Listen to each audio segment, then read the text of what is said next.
Salut les petits lutins. Comme vous êtes mignons, je vais vous figer dans la glace. Hé, vous, ne restez pas figés comme ça. Vos glaces sont livrées en 30 minutes. C'est possible. Ce modèle d'annonce, il n'y a que Adafo Média pour le faire. Pour toute information, contactez-nous 628 06 06 60. Adafo Média. Et si vous commenciez maintenant? Vous avez accès à cette émission sur Espace TV. Merci à vous qui nous rejoignez maintenant, mesdames et messieurs. Dans un instant, ce témoignage pathétique. Mais d'abord, on se transporte du côté de Kanfarandé. On a appris, Jacques, hier, naufrage, donc 14 morts et 15 blessés. Jacques Léo-Aleno. Oui, donc c'est le gouvernement qui informe de l'accident. On parle notamment d'abord d'un transport clandestin. C'est un bateau qui quittait donc, parce que là-bas, il s'agit bien entendu des îles, et qui transportait une trentaine de personnes et c'est nuitamment que le voyage a eu lieu. Donc ce naufrage va arriver, on va enregistrer les 14 morts, un disparu et puis 15 blessés.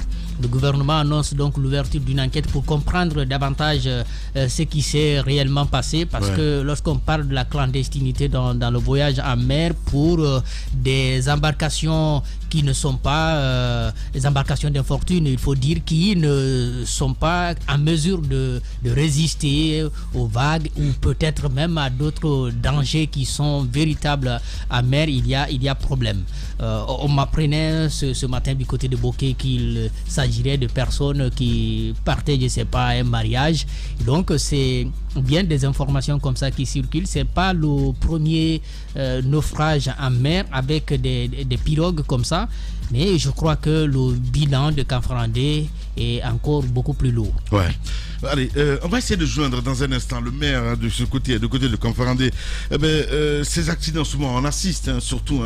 Je parle de Boulbina. On a quand même en tête ce qui s'est passé il y a 2 ans. Exactement, et malheureusement, c'est un éternel cycle de recommencement, parce que tout est une question, encore une fois, de normes et de respect des règles.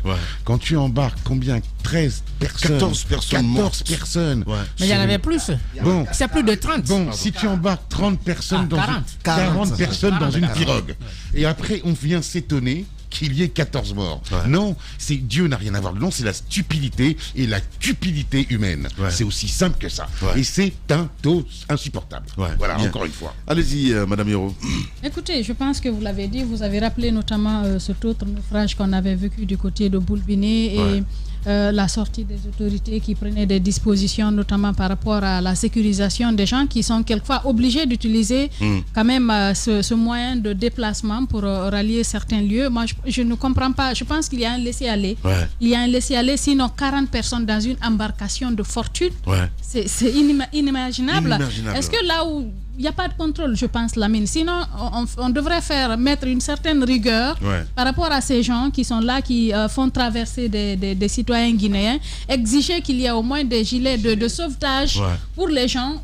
Parce que c'est pas tout. Imaginez, en mer, quand il y a un naufrage comme ça, parce que j'ai lu un peu l'actualité par rapport à ça, on parle d'un bébé, je pense, qui s'est retrouvé parmi les victimes, les 14 victimes qui ont été repêchées.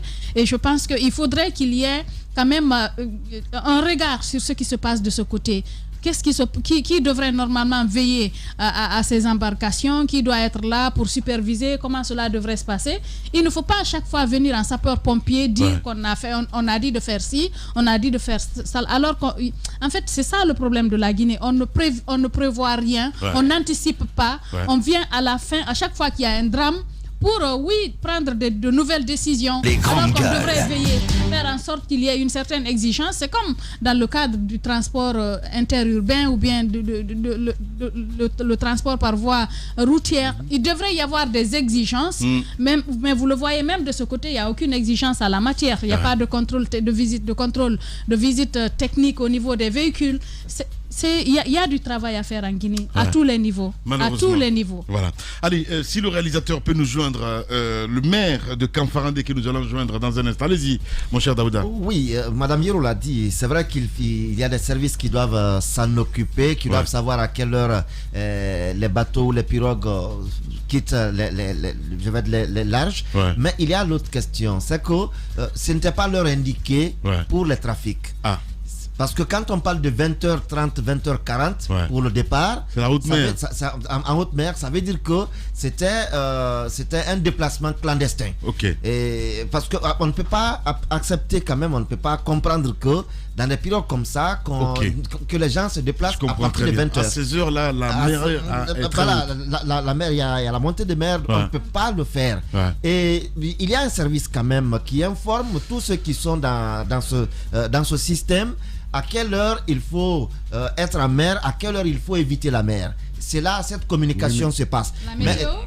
Non, pas la météo seulement, même le service. Même le service national. Les grandes gueules. Le service national de navigation le fait. Il y a cette communication qui est connue de tous ceux qui sont dans le secteur. Même les pêcheurs savent quel jour il faut aller, à quelle heure il faut aller. Cette communication se passe. Il faut aussi dire que, en ce qui concerne la sécurité en mer, le président de la République, il a eu à faire beaucoup d'actions, notamment la distribution des gilets de sauvetage, à chaque fois, quand il a des possibilités, il le fait. Mais lorsqu'on se met... c'est encore sa faute, ça?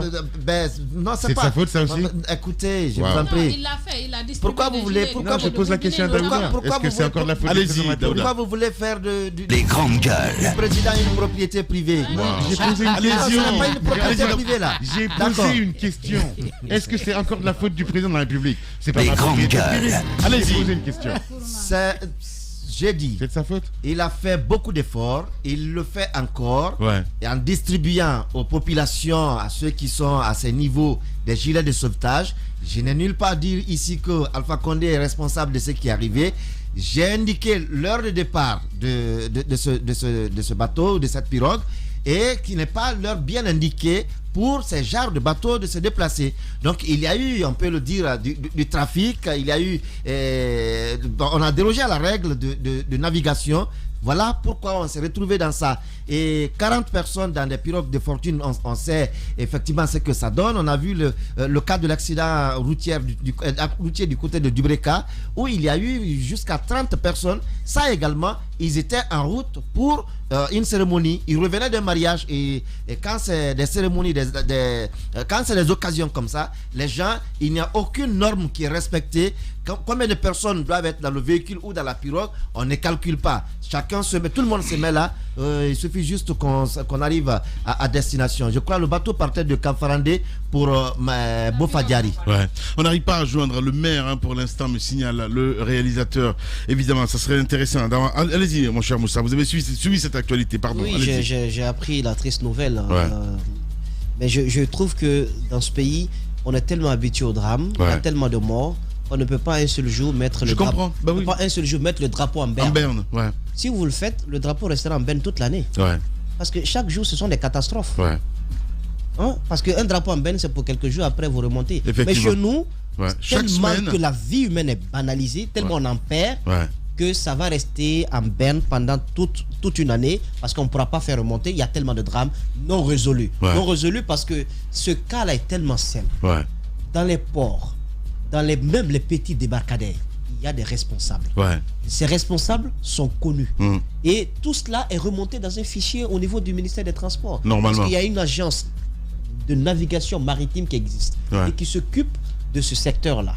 Je pense qu'il va falloir interroger cette agence pour que l'on comprenne qui a donné instruction à ce piroguier d'embarquer ces personnes-là la nuit et de partir sur l'eau.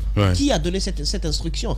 Est-ce que les passagers à bord avaient au moins les gilets de sauvetage? Je pense que ça aussi, c'est l'autre question à poser à ces responsables du côté de ce port-là. Je trouve que ça a été de l'amateurisme, mais ça a été bien fait parce qu'on ne peut pas quand même... Ça a été sciemment fait, on ne peut pas embarquer 40 personnes sans que quelques responsables soient au courant. C'est pas quand même 40 gibiers. 40 personnes, il y a au moins un responsable qui a été au courant de cette histoire-là. Mais personne n'a levé le petit doigt. Et maintenant, vous allez voir, vous appelez un responsable pour qu'il donne des explications sur la disparition de 15 de nos concitoyens. Dans des conditions aussi dramatiques, personne ne veut parler. Bien sûr. Personne. Parce que qu'il y a la lâcheté en plus. Voilà, c'est le bon Dieu qui est le responsable encore une fois. Je trouve que ça ne doit pas rester impuni. C'est pas Dieu qui a pris ses âmes. je suis un bon croyant, je trouve que c'est la bêtise humaine qui agit. Et si on ne sanctionne pas ça, je pense que j'ai aucun espoir, mais je trouve que si on n'agit pas pour faire toute la lumière sur ce drame, eh bien, il y aura encore d'autres drames. Malheureusement. Et c'est vraiment triste. Voilà, allez-y. Quand je me mets en colère ici, en disant qu'une nation, une république, un pays doit fonctionner avec des règles, quand je dis qu'il faut mettre de l'ordre à tous les étages de ce pays, voilà la conséquence. Vous avez en mer un piroguier qui décide de faire monter 40 personnes en pleine nuit. Et effectivement, les services de l'État, encore une fois, ont démissionné parce qu'à partir de 18h, ils vont tous bouffer leur mafé ou leur lafidi et le reste, ils s'en foutent. Mais quand on vous dit qu'il faut mettre de l'ordre dans ce pays, il faut le faire. Il y a un moment donné où trop de morts, trop de laisser-aller, ça suffit. Il faut que l'État, à un moment donné, vraiment soit ferme et sanctionne. Je pense, à mon avis, je ne suis pas expert dans le domaine, il doit y avoir plus de voitures que de pirogues dans ce pays-là, à mon avis. En tout cas, partenant avec les Guinéens. Si on a une petite volonté de réguler ce secteur du transport maritime avec ces barques de fortune, on peut le faire. On peut le faire. Voilà, en donnant des licences, en faisant de telle sorte que vous soyez enregistré, que vous bénéficiez d'un permis avant d'être capable d'embarquer quelqu'un dans votre pirogue. Si cela est fait, vous avez un fichier, donc ça vous permet, quand il y a ce genre de drame, de savoir à qui vous adresser. Mais là, c'est un laisser-aller total. Bien. Allez, vous êtes chez les GG sur Radio Espace. Je m'en ferais bien un petit canari. Non mais ça va pas, on est dimanche, t'as pas mieux à faire. Oh, on est dimanche, un dimanche parfait pour m'éclater. Oh, je l'ai échappé belle, moi. Ce modèle d'annonce, il n'y a que Adafo Média pour le faire. Pour toute information, contactez-nous 628 06 06 60. Adafo Média. Et si vous commenciez maintenant? Vous nous rejoignez sur Espace TV. Merci à vous qui nous rejoignez sur Suite FM Guinée 99.1 ici à Conakry tous les soirs à 18h. Si vous avez raté l'émission, la possibilité évidemment de se rattraper sur cette radio, Suite FM Guinée 99.1 ici à Conakry. On en vient à notre sujet principal ce matin, mesdames et messieurs, le trafic d'êtres humains. Il n'est pas nouveau en Guinée, il n'est certainement pas sur le point de s'arrêter. Alarmiste ce matin, vous allez nous dire, Jacques Léoali nous le dit, réseau bien organisé continue de faire voyager des jeunes filles au Koweït. Elles y vont travailler dans les ménages, mais elles ne perçoivent souvent aucun salaire. Parmi celles qui se lancent dans cette aventure, qui finit toujours par les travers, comme la prostitution, oui, on essaie de comprendre ce matin, certaines avaient sur toute autre ambition. Vous allez comprendre dans un instant, partir de la Guinée certes, mais avec la promesse d'atterrir en Europe. Les passeurs, les dupes, oui, les passeurs de dupes, avant de les proposer donc au foyer koweïtien. Moyennant quelques dinars, l'argent circule entre les trafiquants. Elles, en revanche, soumises à l'esclavage, en sont privées. À Koweït City, plusieurs Guinéennes meurent, d'autres reviennent évidemment blessées et traumatisées. Ce matin, nous vous proposons évidemment, mesdames et messieurs, un témoignage pathétique. Le témoignage donc exclusif d'une jeune fille qui est rentrée il y a 1 an devant donc la persistance du phénomène. Elle décide de se confier au GG pour alerter ses sœurs. Nous allons la voir dans un instant. Elle s'installe dans ce studio, évidemment, mesdames et messieurs, pour ce témoignage. Vous êtes très nombreux évidemment à nous suivre sur Twitter, mais aussi sur Facebook, entre autres. Je pense bien que ça fonctionne là de ce côté. Nous allons essayer de nous intéresser évidemment à notre invitée ce matin. Elle s'est déjà installée dans ce studio. Un phénomène qui persiste, Daoud Mohamed Kamara, il faut le rappeler, c'est très important. Oui, c'est un phénomène qui persiste. On a eu quand même beaucoup d'aventurières de ce genre qui ont témoigné parfois au téléphone, qui se retrouvent dans des situations très difficiles depuis Koweït, qui rentrent en contact avec des journalistes, avec d'autres personnes, des ONG, pour expliquer un peu dans quelle situation elles vivent, comment elles y sont arrivées. Elles peuvent aller peut-être dans le luxe, mais se retrouver dans une situation, dans des situations très difficiles. Et lorsque vous devez vous réveiller par exemple à 4h du matin pendant que le patron à la maison est en train de dormir ou la patronne est en train de dormir, lorsqu'on ne vous permet même pas de manger à votre faim, lorsque vous vous retrouvez comme si vous étiez encore dans de l'esclavage, je crois que c'est des situations qui, aujourd'hui, qui doivent attirer l'attention. Voilà. Allez, elle s'est déjà installée dans ce studio. Mademoiselle, bonjour et bienvenue sur Radio Espace. Bonjour. Voilà. Ça va bien. Ça va très bien. Allez, vous allez l'approcher le micro, Moussa, parce que c'est le micro mobile, il faut le rappeler. Merci en tout cas de nous faire confiance ce matin, surtout de témoigner cette aventure. Vous avez quitté la Guinée il y a 1 an, c'est bien cela? Enfin, il y a 1 an, vous êtes revenu plus tôt. Voilà. Alors, pourquoi vous êtes parti? Dans quel contexte ça vous est arrivé? Bon, on va commencer. Ouais. Ce n'était pas dans mes programmes. De partir? Au Koweït, non. Ok. Qu'est-ce qui s'est-il passé? Bon, moi, je suis malade. Vous êtes malade? Oui. Et je devais partir sur ce cadre-là. Ok. Ma grand-mère, elle était la directrice du Mano Riva. Ok. Du coup, elle a eu une offre pour me faire traiter en Belgique. Elle a un ami là-bas qui voulait me faire traiter en Belgique. Du coup, c'était mes parents qui devaient payer les frais de transport, le retour. Mais le logement, la nourriture, plus les frais de médicaments, c'est le monsieur qui devait s'en charger au fait. Du coup, il y a ma soeur qui dit à ma grand-mère qu'elle a une connaissance ici qui peut m'aider à voyager rapidement. Et ma grand-mère lui a contacté déjà le ministère de la Sécurité. Il m'a aidé facilement à obtenir mon passeport. Dans 1 semaine seulement, j'ai obtenu mon passeport. Du coup, ça fait que ma grand-mère lui a porté confiance. Vous avez dit le nom du monsieur? C'est monsieur Calo. Calo, ok. Monsieur Calo. Et Calo, apparemment, ce matin. Les Calos sont à l'honneur ce matin. Allez-y. Beaucoup de calories, c'est Calo. Allez-y, Moussa. Allez-y, mademoiselle. Donc, du coup, quand on les a contactés, il nous a fait savoir que je dois d'abord passer par le Koweït. C'est un pays que je n'avais jamais entendu parler. Donc, du coup, je ne pouvais pas en douter. Je ne pouvais pas lui manquer de confiance. Je comprends. Donc, on a accepté. Et moi, j'étais déjà hospitalisé à chose, à la base militaire ici, à Djimbaya. Donc, c'est de là-bas, directement, je continue à l'aéroport parce que j'étais souffrante. Donc, arrivé à l'aéroport, c'est lui qui m'a tenu la main. On est rentré dans l'aéroport. Il m'a aidé à remplir les formalités jusqu'à m'accompagner dans la salle d'attente. J'étais avec lui. Donc tout ça, ça ne peut pas me faire que je doute de lui. Attendez, vous êtes en train de nous dire que ce monsieur Kaloko vous a aidé à faire les formalités? Les formalités, il m'a attrapé la main parce que je ne pouvais même pas me tenir debout. Et c'est lui qui vous a accompagné dans la salle d'attente, on est d'accord? Oui, justement. Continuez. Et on est rentré et quand on a appelé les passagers, bon, c'est à la rentrée de l'avion. C'était la dernière fois que j'ai vu mon passeport. C'était la dernière fois que vous voyez votre passeport? J'ai vu mon passeport parce que là, à ma grande surprise, les autres, quand ils font voir leur passeport et puis ils rentrent avec leur passeport. Mais moi, quand j'ai donné le passeport au service de rentrer là, en fait, et quand je leur donne mon passeport, il m'a dit de rentrer. Donc, je pensais que c'est comme ça marche. Donc, du coup, je n'ai pas eu à demander trop et suis rentré. C'est-à-dire, on lui a retiré son passeport. Mon passeport. Donc, il savait qui tu étais, au fait. Ceux qui reçoivent les passeports. Calo était toujours présent? Non, il n'était plus présent. Calo n'était plus présent dans l'aéroport? Non, c'est dans la salle d'attente, on s'est séparés. C'est quelqu'un en uniforme? C'est une dame, un homme? Qui vous a retiré le passeport? Les femmes de service. Les femmes de service de l'aéroport. Ok, d'accord. Non, c'est elle a pris mon passeport sur entrée. Calo n'était plus présent.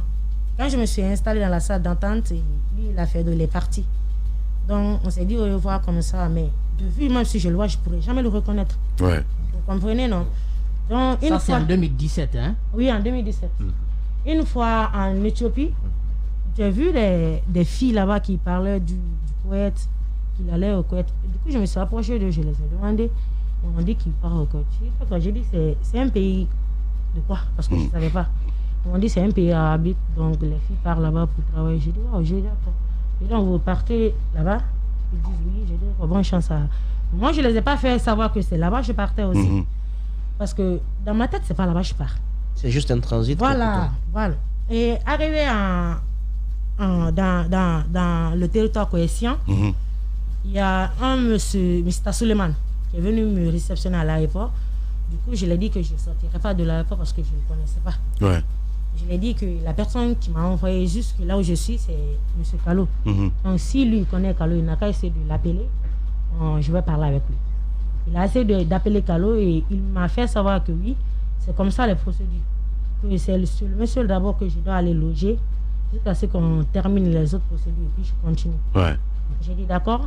J'ai suivi le monsieur. monsieur. Tu as pu parler avec Kalo depuis le Koweït? Oui, j'ai pu parler avec lui là-bas en téléphone. Et c'était la dernière fois qu'on parle. Ouais. Vous avez son numéro? Non. C'était la dernière fois qu'on parle. Et quand je suis arrivé chez le monsieur, j'ai passé la nuit. Et le 1er janvier 2018, j'ai commencé à travailler en tant que servante, en tant que bonne. Ouais. Chez Mr. Suleiman. Non, il m'a envoyé dans une autre maison, dans une autre famille, qu'on appelle là-bas maison de contrat. Et il m'a dit que c'est là-bas que je dois rester parce que lui, c'est un homme marié, sa maison n'est pas grande. Parce que ce jour-là, j'avais passé la nuit au salon. Et que sa maison n'est pas grande, que je peux rester ici en attendant jusqu'à ce qu'on finisse. Je n'ai pas de confiance parce que je sais pas. Jusqu'à ce que vous finissiez quoi? Jusqu'à ce que je fais une année, 6 mois de travail en tant que bonne sans jamais recevoir de salaire. Attendez, mademoiselle ou madame. Mademoiselle. Vous étiez en route pour votre traitement en Belgique. Oui. Vous deviez transiter en Koweït avant de continuer. Oui. On vous demande de passer une année, 6 mois. On ne m'a pas demandé de passer une année, 6 mois. Il m'a envoyé dans la maison de contrat en prétexte que je dois rester là-bas jusqu'à ce qu'on finisse les procédures. Moi, je connaissais pas ces femmes-là. Je ne connaissais pas ces Arabes-là. Parce qu'il a dit juste que sa maison est petite, de rester là-bas en attendant qu'on finisse de faire les procédures. Je n'avais pas de téléphone. Je n'avais pas de puce cohésien pour appeler qui que ce soit. Mais vous n'êtes pas rendu compte à un moment donné que vous êtes fait berner. Vous restez là à travailler sans salaire pendant plus d'une année. En fait, c'est quelque chose qui est assez compliqué. Comment ça? Lorsque tu te trouves dans une famille que tu n'entends, tu ne comprends pas la langue. Ouais. Et tu ne sais même pas qu'est-ce qui se passe. Vous n'allez pas vous jeter comme ça quand même à travailler. Soit il y a un truc qui n'a pas marché, vous êtes complice. La femme m'a dit mais non, je suis désolé. Mais une fois que vous y êtes... Je pose des questions, je suis désolé. La question, elle est pertinente. Mais bien sûr. Et à un moment, vous ne pouvez pas venir à dire, ok, je vais travailler plus d'un an et 6 mois sans salaire. Soit il y a quelque chose qui a raté, vous êtes complice, vous dites, non, je vais aller chez les GG, je vais essayer de dénoncer l'affaire. C'est aussi simple que ça, je suis désolé. Je suis rentrée. Qu'est-ce qui n'a pas marché? Voilà, je suis rentrée dans la maison en prétexte d'attendre. Oui, d'attendre. Et en même temps, vous voulez travailler, comme par magie. La femme a dit que, comme elle n'a pas de bonne, que je peux l'aider à faire des travaux ménagères, quelque sorte, comme ça, vous comprenez, non? Oui. J'ai dit, en attendant, pendant combien de temps? Le monsieur dit de patienter, que de toutes les fois, il va passer me voir de temps en temps. Vous comprenez, non? Et vous, gentil et tout, vous dites, ok, je vais vous aider quand même, quoi. Je vais donner un coup de main. Tu pouvais faire quoi, moi? Je pose la question, moi je pose des questions. Je pose des questions, mais attendez, Moussa, quand même. Attendez. On va quand même vous aider. On va l'écouter, elle va finir. Allez-y. Elle n'a pas fini. Question. Non. Ça va là? Oui, ça va. On me va. Voilà, la suite. Non, mais c'est la même Girassi. T'inquiète pas, c'est un frère à Al-Suleiman. Il s'appelle Mr. Suleiman. Allez, je suis restée là-bas. Un jour, j'ai demandé à la femme, je suis tombée malade. J'ai demandé à la femme que franchement, je n'arrive plus à rien comprendre. Il n'a qu'à appeler le monsieur qui m'a envoyé ici. Si ça ne marche pas, moi, je vais me retourner dans le pays. Elle me dit d'accord qu'elle va me prendre. Parce qu'elle aussi, elle a compris que je suis en train de travailler dans la maison, mais je ne savais pas si je suis là en tant que bonne. Vous comprenez, non? Et un jour, elle m'a dit en arabe que je suis là. Elle m'a acheté. Vous comprenez, non? Que je l'appartiens. Que je l'appartiens, du coup, je devais faire ce qu'elle va me demander parce que c'est pas, elle ne me connaît pas, c'est pas elle qui m'a pris dans mon village pour m'envoyer au Koweït. Vous comprenez, non? J'ai dit d'accord. J'ai dit ok, appelez le monsieur qui m'a envoyé ici. Il dit non, là, il n'y a plus de ça parce que... Qu'elle vous a acheté? Oui. Il dit que là, il n'y a plus de monsieur qui tient ici, qu'il va me laisser, sauf 2 ans après. Et ça, c'est le contrat. Il n'y a pas... J'ai dit ok, aide-moi à avoir une puce au moins pour que je puisse communiquer avec mes parents que non, il n'en est pas question. Peut-être c'est leur procédure qu'ils ont réglée entre eux là-bas. Vous comprenez, non? Oui. Du coup, j'ai essayé de berner un peu l'esprit du chauffeur de ma patronne. Je lui ai dit de m'aider à obtenir au moins même une puce de connexion, comme ça je vais essayer de joindre mes parents. Et le monsieur a compris dans la situation dans laquelle je vivais, il m'a acheté une puce, je me suis connecté, je suis parti directement sur Google, j'ai écrit l'ambassade de la Guinée au Koweït. Ils m'ont montré le nom, mais je ne savais pas vraiment comment arriver là-bas. Et j'ai eu aussi l'idée d'écrire le quartier des Africains au Koweït. Et ils m'ont donné deux quartiers, Mabola et Assaoui. Le premier quartier qui était proche de mon quartier, c'était Mabola. Quand je me suis rendue là-bas, et j'ai cherché à avoir un peu des Africains. J'ai fait qu'une semaine dans le quartier. J'ai compris que ce n'était pas un quartier qu'il fallait rester du tout. Parce que c'était divisé, en fait. Le quartier, là, c'est des filles qui aiment se prostituer, faire des trucs, s'arrêter dans la rue, inviter des hommes. Donc je me suis dit, pour ne pas que... Voilà, j'ai dit que c'est pas du tout bon pour moi.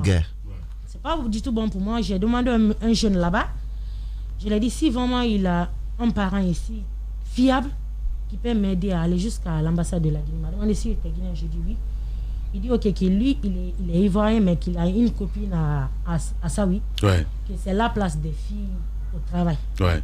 Que donc je peux aller chez la femme là, jusqu'à ce que je gagne quelqu'un qui va m'accompagner à l'ambassade. Je pars chez la dame amoureuse, ça c'est même lui qui a payé mon transport jusqu'à Saoui. Je pars là-bas. Il y a la femme qui me dit, toi tu es vraiment malade, tu ne pourras pas travailler. Il faut essayer de rentrer. J'ai dit, mais comment je vais rentrer? Il m'a dit, je connais votre ambassade, je peux t'accompagner là-bas. J'ai dit, d'accord. Je pars à l'ambassade. En première position, ils n'ont pas accepté de me recevoir. Vous comprenez, non? J'ai dit, d'accord, j'ai dit, je vais me retourner dans le quartier. Je me retourne dans le quartier. La femme dit de travailler pendant, même si c'est 2 mois, ça va me donner le prix de mon billet d'avion pour me retourner. Attendez, vous êtes en train de nous dire que l'ambassade de Guinée en Koweït n'a pas voulu vous recevoir, on est d'accord? Pas du tout. Ok, continuez. Pas du tout. Et je pars, j'entends dans le quartier qu'il y a un offre de filles qui veulent rentrer en Guinée. Il y a quelqu'un qui a envoyé l'avion, je ne sais pas comment, en Guinée, les filles qui veulent rentrer de leur plein gré, au fait, qui peuvent rentrer. Et j'ai accepté de repartir encore à l'ambassade. Il y avait une stratégie que je n'avais pas compris. En rentrant à l'ambassade, soit il faut avoir des relations, soit il faut avoir de l'argent. Ouais. À l'ambassade de Guinée. À l'ambassade de la Guinée, c'est une chose que je n'avais pas compris. Je pars comme ça là directement quand je veux vraiment rentrer. Il y a une fille qui dit que il faut pas bien lui. Et maintenant, je travaille pas, je travaille, j'ai pas eu de l'argent. Comment je vais faire pour rentrer ici? Oui, non. Il dit, au cas contraire, tu fais une vidéo. Tu dis qu'on t'a jamais laissé rentrer dans l'ambassade. Tu dis la vérité, quoi. Oui, j'ai suivi son conseil. J'ai alerté quelqu'un ici qui travaille au coin des Guinéens sur Facebook. Il a accepté de me mettre en direct. Et j'ai parlé, j'étais voilé. Hein. J'ai parlé et j'étais toujours arrêté devant la cour. Hein. Et je ne me suis pas déplacé. Le monsieur dit de rester là-bas, de dormir là-bas jusqu'à demain matin. Vous comprenez, non? Je suis resté là-bas jusqu'à dans les bancs de 22h. Il y a un monsieur Cissé qui vient ouvrir la porte. Il me dit de faire entrer ma gueule. Un monsieur Cissé de l'ambassade. Oui, je rentre. Il t'a dit, viens faire entrer ta gueule. Oui, wow. Je rentre. Il me dit de m'asseoir d'abord au salon. Il y avait les autres filles qui dormaient dans la cuisine. Vous comprenez, dans l'ambassade. Il me dit de rester d'abord au salon, de rentrer. Bien. Malheureusement, on est pris par le temps. À la fin, le message que vous avez à lancer évidemment à ces filles qui nous écoutent en ce moment, la finalité, parce que c'est important. La suite de l'histoire, elle a été... On a failli abuser d'elle. Ouais. À l'ambassade? Non, pas à l'ambassade, à la maison. À l'ambassade, elle a été estorquée parce qu'on lui a arraché de l'argent. N'est-ce pas que elle a également payé de l'argent pour, je sais pas, un carnet, je sais pas, une sorte de formulaire. Elle laissait passer. Je trouve que pour l'ambassade de Guinée au Koweït, le président de la République doit rappeler tout le personnel là-bas. Ouais. Parce qu'ils sont complices de ce trafic humain. Ils sont complices. C'est-à-dire que ce qui s'est passé il y a 400 ans, hein, c'est exactement la même chose. C'est de l'esclavage moderne. Ce sont nos frères qui nous vendent. Ouais. Ce sont eux qui nous vendent. Ouais. Parce que le complice dans cette situation est pire que l'arabe qui maltraite ces femmes-là. Ouais. Je trouve que le personnel, tout le personnel de l'ambassade de Koweït doit être rappelé. Si cette ambassade n'était pas complice, aucune Guinéenne ne serait dans l'avion aujourd'hui pour le Koweït. Je suis pas d'accord. Il faut rappeler l'histoire, son histoire. Bien entendu, si je l'ai bien comprise, c'est comme si elle avait été embarquée dans un voyage qu'elle ne maîtrisait pas du tout. Des femmes, et finalement, une fois au Koweït, c'est pourquoi je disais peut-être que vous ne la comprenez pas bien. Une fois au Koweït, vous n'avez plus d'argent, vous ne pouvez que travailler pour espérer avoir un peu d'argent ou du moins avoir à manger. Bon, peuple parce que finalement, vous êtes abandonné. Et il y a quand même le fait que le phénomène part d'ici. Oui. Non, mais c'est clair. Et puis, alors, il faut que les Guinéens sachent que malheureusement, vous pouvez crever au Koweït. L'ambassade guinéenne au Koweït, qui est censée vous porter assistance, va vous laisser crever. C'est un moment. On fait vraiment savoir que eux ne sont pas là-bas pour ceux qui doivent voyager. Bien. Que c'est les affaires qui existent entre les Koweïtiens et les Guinéens. Allez-y. C'est vraiment déplorable parce que ce n'est pas qu'au Koweït. Partout dans le monde entier, les ambassades de Guinée, les Guinéens leur reprochent beaucoup de choses. lorsque vous avez besoin d'un document, lorsque vous avez des problèmes, on en a vu en Angola, on en a vu en Belgique même, ou même aux États-Unis, vous avez des problèmes, vous n'avez pas de répondant à l'ambassade. Malheureusement. Ainsi va la Guinée en ce mardi matin. Grand merci à vous tous à l'international. Le récit de cette dame, forcément à voir, à revoir, voilà, sur Espace TV avec l'équipe de Moussa Moïsida, évidemment, pour le JT. Mohamed Dabi a réalisé l'émission. Merci à vous tous, mesdames et messieurs. Malheureusement, la télé, c'est désenchanté, on va le dire comme ça. Mais la nuit, vous allez avoir l'émission en intégralité. Prenez soin de vous. Dans un instant, c'est Arnaud Béché qui vous retrouve depuis Paris avec Zik l'Espace et la matinée. Et sur Espace TV, les infos avec l'équipe de la rédaction. Allez, au revoir.